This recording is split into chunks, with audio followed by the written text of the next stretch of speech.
Hello guys, hello, it's so good to see you and welcome to my YouTube channel. Guys, today I'm in Port Carlisle, Cumbria. That's where I am today, and I thought, well, whilst I'm out here, I can as well come and talk to you guys about what I think about opportunities. As usual, on this channel we do talk about life in the diaspora, life abroad, guys, and we cannot help but appreciate what God has blessed us with. So that's why we do love to talk about life in the diaspora, life in the UK, especially for me, because that's where I am, that's where I'm best. I came here 2 years ago, guys.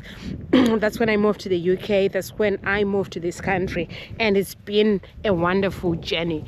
Guys, there are things that I need to talk to you about today.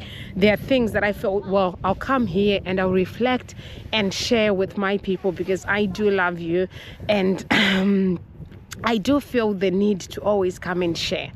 What is it that I want to share today?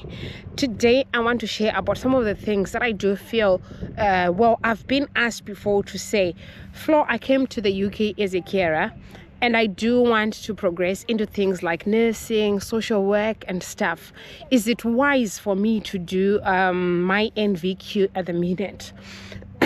Well, I'll give you my thoughts. NVQ is a beautiful thing to do, depending on your background, depending on your educational background, what you used to do back home, what you have, the paperwork that you have. It will be nice to have your NVQ in place, right? So I would love to talk first about people that I would say or encourage to say do your NVQ. If you left back home and maybe you didn't do so well in your O levels, your equivalent of GCSE, you didn't do so well, or you didn't get to do that, NVQ is another pathway to educational progress, educational upskilling. Why? Because these NVQs, they come in stages, they come in levels where you can start from, like, I think level 1, level 2, 3, 4, 5, 6, 7, going upwards. And when it comes, I think, to around level 5, 6, 7, those are equivalent of like a 3-year degree, a postgrad, things like that. When you get up there, no wonder why for you to become maybe a registered manager or yeah, you need to have your level 6, level 7, somewhere there. I'm not too sure, because I'm only a carer, guys. So it is worth it if you're in that situation whereby you came from home, you don't have your very good GCSE results, you don't want to be writing other pre-nursing requirements or pre-study requirements. NVQ could be a really beautiful way of upskilling, so that at the end of the day, after our 5 years, after our 10 years in the country, after our indefinite leave, you are somewhere where you can then maybe do a registered profession. It's a beautiful thing. And if you're one of those people that I've been asking, thank you so much, and a big shout out to you for wanting to pursue an upgrade, for wanting to pursue knowledge, for wanting to pursue everything, excellence, everything, success. We can't wait to see you grow. There is a second group of people that I want to talk to today. This is a group of people, maybe you came back from, you came to the country and you've got your 5 GCSE, you've got your maths and English, you've done your A levels, and then you're saying, I want to do my nursing, I want to do my social work, I want to do my other, degree or anything.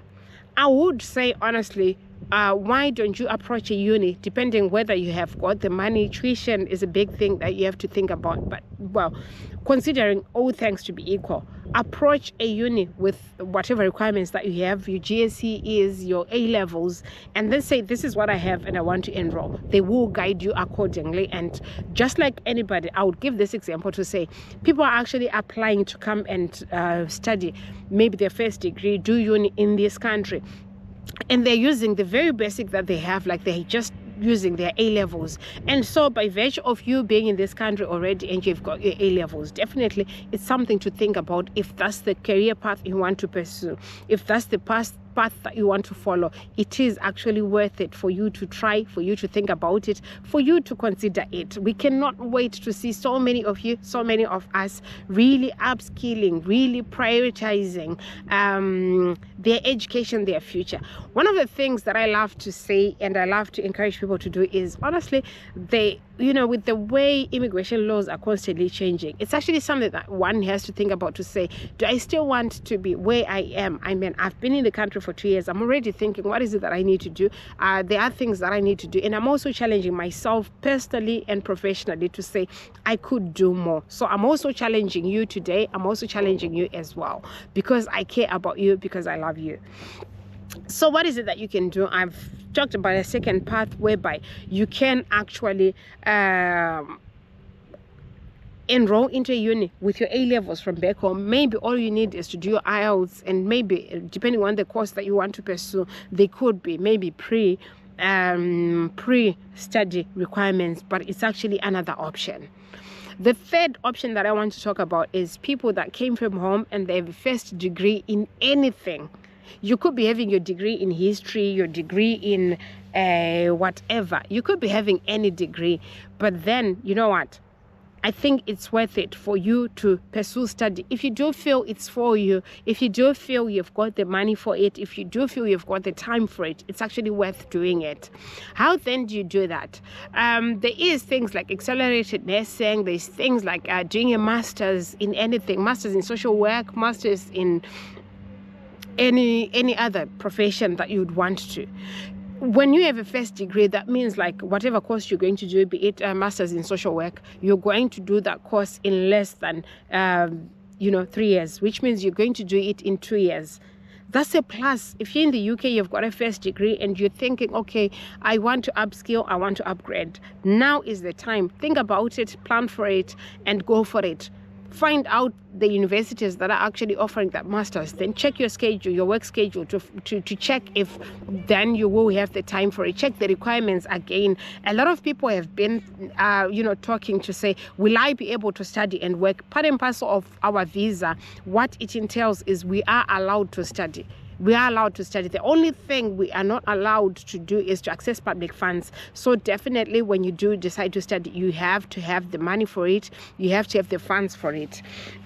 Also, one of the things that I want to say is the fact that when you decide to pursue study, make sure it's working out well with your work schedule, because you don't want to mess up your hours. You don't want to not be showing up at work simply because you're studying, because part and parcel of what will then be required for you to have to be granted your indefinite leave, amongst other things, is for you to have honored your contractual hours and the salary threshold for the year. So if you are not going to work, if you're prioritizing study, then how then are you going to meet your salary threshold? How then are you going to meet your contractual hours? So you don't want to be in conflict with your employer. So make sure whatever that you do, whatever pathway that you decide to pursue, it's in line with your work hours, is in line with your visa requirements. But one of the things that I want to reiterate is the fact that our visa, the care visa, the skilled worker visa, allows people to study, allows people to do these degrees. There are people who will be wondering, like, then how do I do it? Honestly, one of the things that I always say is speak to your employer, make your intentions known, make your plans known to them, to say, I want to study. Will it be possible for me to work certain days or certain shifts, and then that will allow me time to study? I always say to people, try. And if it's not working out where you are, always find that one employer who will be flexible for you. I think I did a video where I said one of the reasons why I would say one needs to leave an employer is also flexibility, to say, okay, if you're going to pursue study, is it working where you are? There are options, there are workplaces where you can actually like maybe work nights so that you can go to school during the day, or work weekends so that you can, workplaces that are flexible. We advocate for those workplaces. We do advocate for those workplaces. We do advocate for people to join such organizations. If you do feel study is the route that you want to pursue, plan for it.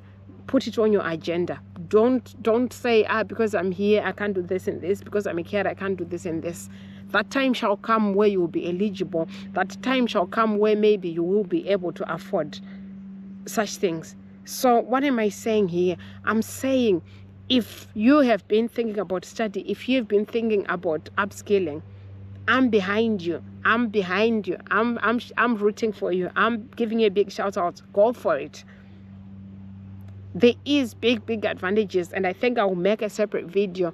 I do hope I will be able to bring an expert or somebody who has actually studied in this country, so that they can actually give us an insight, guys. And if you are a returning subscriber on this channel, we value you, we love you. Thank you so much for always supporting us. If you're new on this channel, please don't forget to hit the subscribe button and put on the notification bell so that you don't miss any of our videos, because here we are a growth platform, we are a success platform for newbies in the diaspora, or for those who are still out there, for those of you who are still back home but wanting to pursue the diaspora journey. We are here to bring hope, to bring encouragement, to share our stories and make people believe that it's possible, because if it was possible for us, then it is possible for you.